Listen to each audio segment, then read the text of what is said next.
Hey there, YouTube. Welcome back to another episode of Frontier Michigan. And today we're talking about the WolfBox G900 Pro.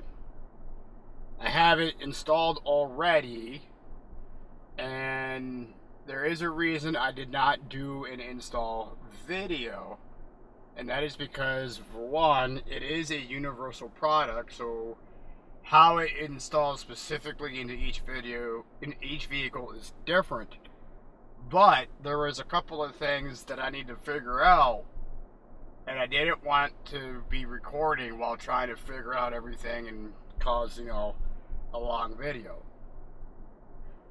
So instead, I'm going to talk about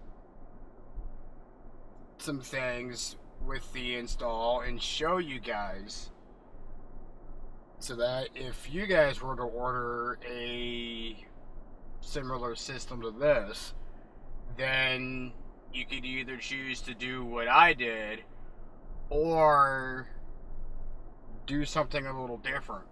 And that would mainly be like in the routing and stuff. So let's get into it. I got the G900 up already.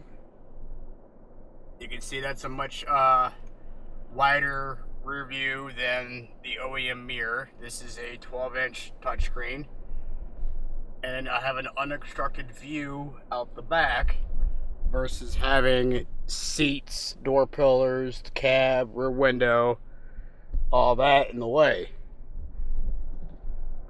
So we go from that to having an unobstructed view. My rear camera is right there in the passenger side window, and the reason I didn't go over the center window is because the camera would actually interfere with that center sliding window, so I had to go slightly offset, which, because of the viewing angle on the camera itself, is actually fine, because I could see the entire bed and easily a good 10 feet off the sides of the bed. So the viewing angle is actually quite good. I have the wiring ran up into the headliner all the way across. In here I took the excess and bundled it all up, and it's tight in there, so it's not going to rattle. And then it comes across up through the headliner here, down through the box, and into the mirror. Now, I'm currently using the silicone mounting brackets, and I'm going to order the OEM style mount. And when I do that, I'm going to clean up the wiring coming out. Now, as far as wiring this thing in, I'm going to show you guys real quick. So let me hop out and go around to the other side.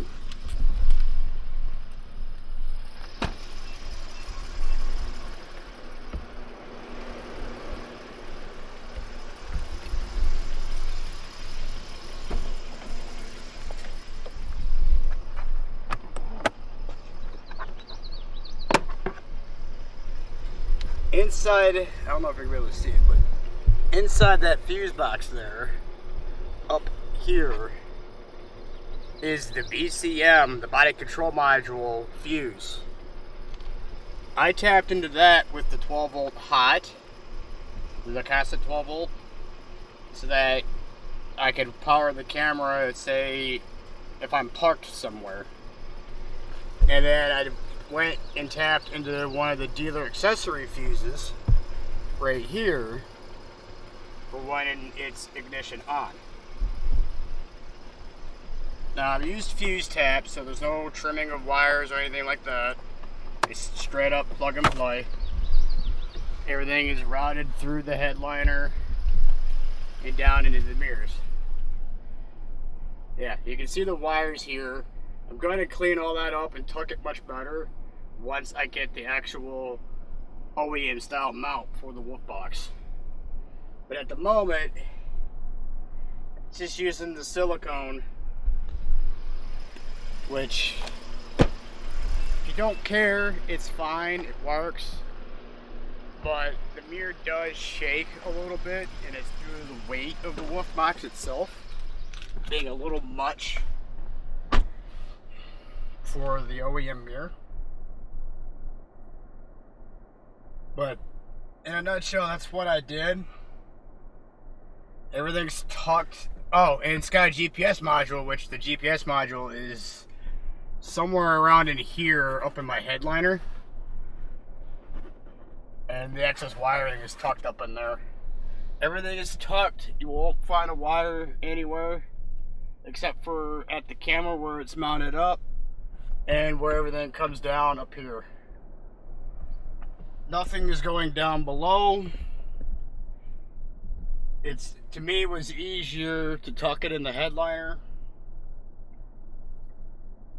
with the only exception being the wires to power it, which started from up here, came down the A-pillar, and then down into the glove box. I did have to remove the glove box for this, so it's the 5 screws, and you know, you unclip it and all that. Fairly straightforward. There's a screw back there that I am grounded to, but all in all, wasn't too bad. Fairly simple install. In fact, I'd say tucking and running the wires was the worst part. I'll probably have a review of the WolfBox G900 here soon. I'm not making any promises on that, but I gotta, you know, live with the thing for a while before I, you know, finalize my thoughts. But so far, I'm liking it. I like the larger display over the OEM mirror, which is a good 2 or 3 inches smaller.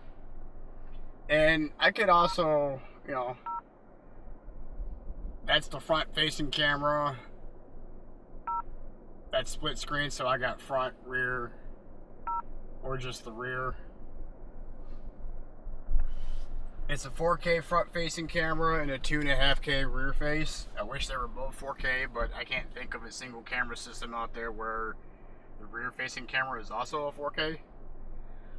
Correct me if I'm wrong on that, but it is what it is. And the reason I got the WolfBox over the VFO, which I explained in the unboxing video, but for those who haven't seen it, I was going to order a VFO A329S, and VFO had canceled my order on me arbitrarily about 5 or 6 hours after I had placed my order, gotten a confirmation number, and VFO had already taken payment. So I thought it was odd that they would do that. So I emailed VFO, and they emailed me back probably the next day saying that their system had flagged my order as a high risk of chargeback, and it was my debit card that I placed the order with, which is tied, you know, directly to the bank. And they were like, why don't you do it through PayPal? Well, I don't particularly like using PayPal because I've been scammed before in the past through PayPal. So I don't entirely trust it. So, got my refund back about 3 days later and immediately ordered the WolfBox. And it was about $90 cheaper than the A329 that I had originally tried to order. So that's that. Ran with it. So far I'm liking it. And yeah. Sorry it's not like a full-blown install video, but more so instead a short TLDR install video, which I don't know if you guys like that or not. If you do, let me know. For some things, I will try to get an actual install video.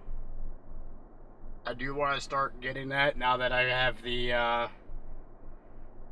Ace Pro 2 and extra batteries, so I do want to start trying to get into actually doing installs. But let me know down below what you think, and I'll see you guys next time on Frontier, Michigan.